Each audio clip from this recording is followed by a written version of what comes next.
Hi everyone, I'm Mehrnoush Rafi from the University of Pittsburgh. In this video, I'll be presenting our work AB-ORAM, constructing adjustable buckets for space reduction in ring ORAM. Privacy is a major concern with cloud computing being ubiquitous. Imagine users accessing a cloud server that provides a secure processing like Intel SGX. In that case, CPU is trusted, but everything off-chip is untrusted, including memory bus and memory modules. Therefore, an adversary can snoop on them. Users may store their data encrypted, so the data content is safe, but the address is transmitted plain text in commodity DRAM.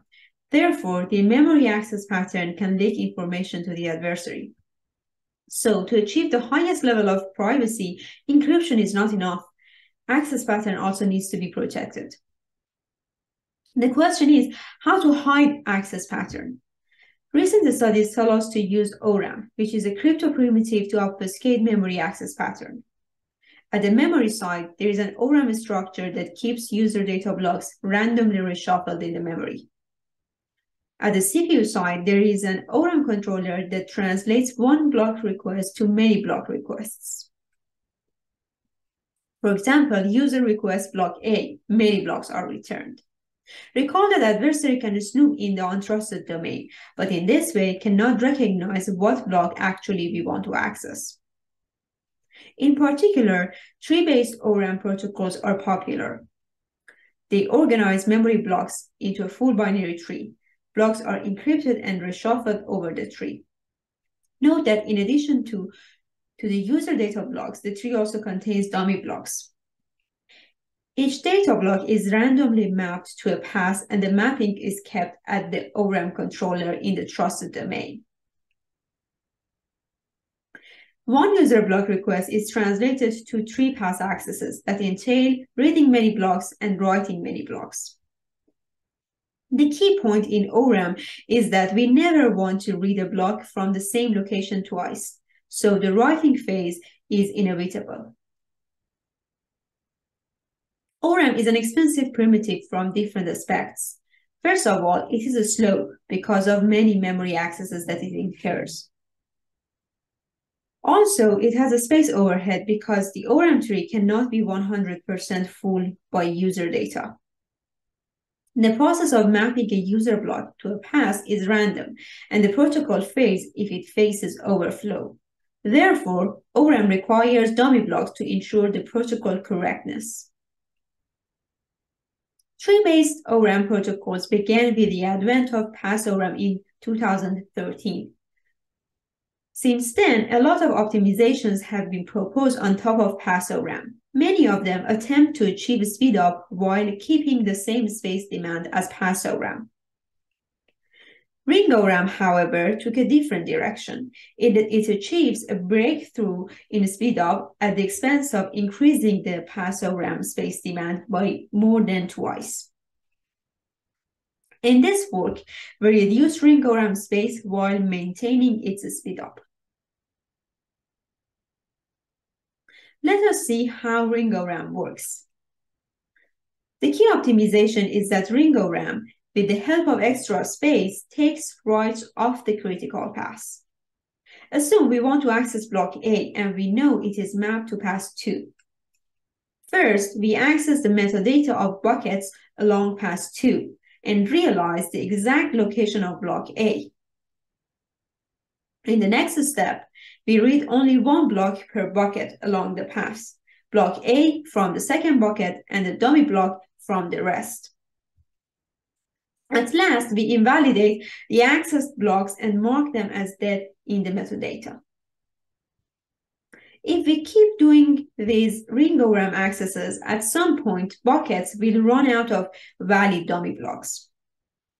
Also, data blocks will accumulate at the CPU side and must be written back. So ring ORAM also has write-back operations. Bucket reshuffle is invoked on demand when a bucket is about to run out of valid dummy blocks. It reads, reshuffles, and writes back the bucket. Pass eviction, however, is scheduled after 5 ring ORAM accesses. Passes are chosen in a predetermined order. It entails an entire read pass plus an entire write pass. The point is blocks remain dead until these write operations make them valid. To understand ring-ORAM space inefficiency, we need to take a look at the bucket organization. The bucket has two portions. The first one is to accommodate user data block, so this part may contain user data or dummy blocks. The second portion is dedicated to reserved dummy blocks. Of course, all these blocks are kept reshuffled in the bucket. The space utilization is low for two reasons. From the first portion, 50% must be dummy for the protocol correctness. Second portion is all dummy blocks that help with ring-ORAM speedup. So if we calculate, only 21% of the space is utilized by user data in ring-ORAM. Based on the S value, that is the number of reserved dummy blocks per bucket, there is a space performance trade-off. If we reduce S value, we get less space demand, but more bucket reshuffles, which hurts performance. Our work, AB-ORAM, reduces S value without incurring more bucket reshuffles. Our work is based on this key observation about dead blocks. Each ring-ORAM access generates one dead block per level, whereas write-back operations refresh them at a slower pace. As a result, dead blocks accumulate in the memory over time. To analyze dead blocks, we studied 300 million ring-ORAM accesses.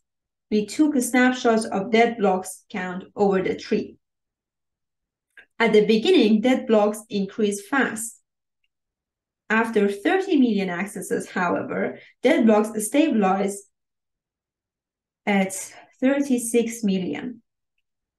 This means dead blocks waste 18% of ring-ORAM space at all time. AB-ORAM reclaims this space by creating a pool of pointers to dead blocks.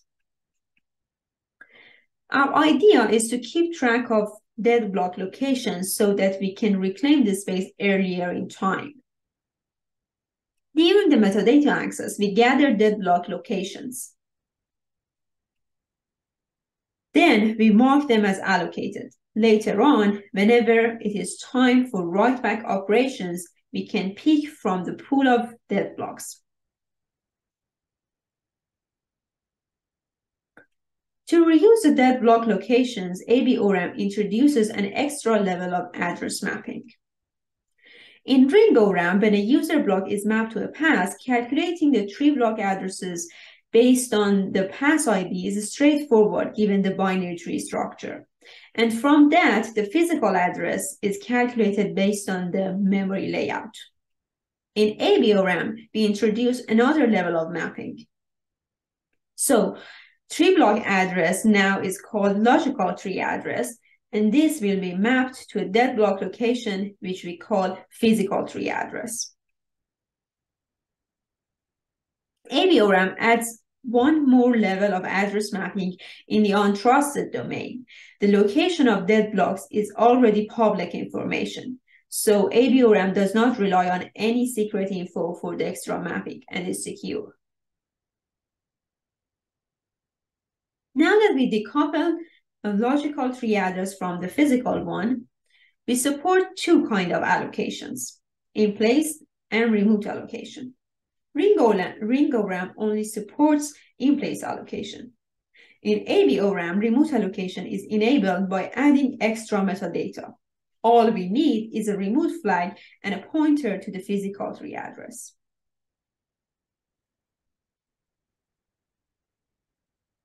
This is how remote allocation helps the space saving. Initially, we allocate less space physically. Later on, with the help of remote allocation, we extend the bucket size in the logical space to increase the S value. In this way, the number of bucket reshuffles stay the same as that in ring ORAM. So AB-ORAM saves space by reclaiming dead blocks via remote allocation. Looking back at our motivation, ring ORAM space inefficiency and the existing space performance trade-off based on the S value. In our first scheme, we showed AB-ORAM reduces S for buckets of all levels without increasing the number of reshuffles. Now the question is, can we reduce S value any further? This brings us to our second key observation. Do all levels need the same number of dummy blocks? To answer this question, we performed a series of experiments in which we reduced S value by 3 for the 1 to 7 bottom levels.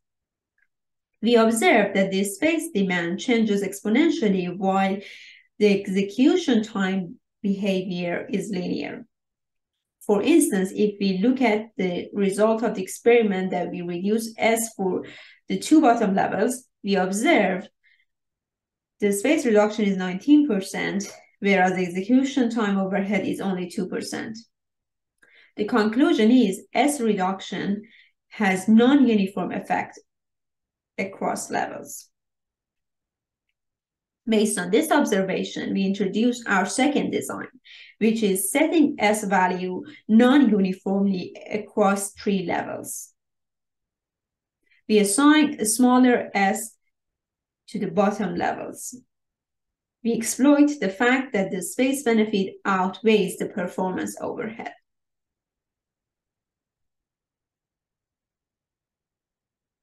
Again, looking back at our main motivation regarding space inefficiency and the trade-off, in our first scheme, we reduce S value of all levels without incurring more reshuffles.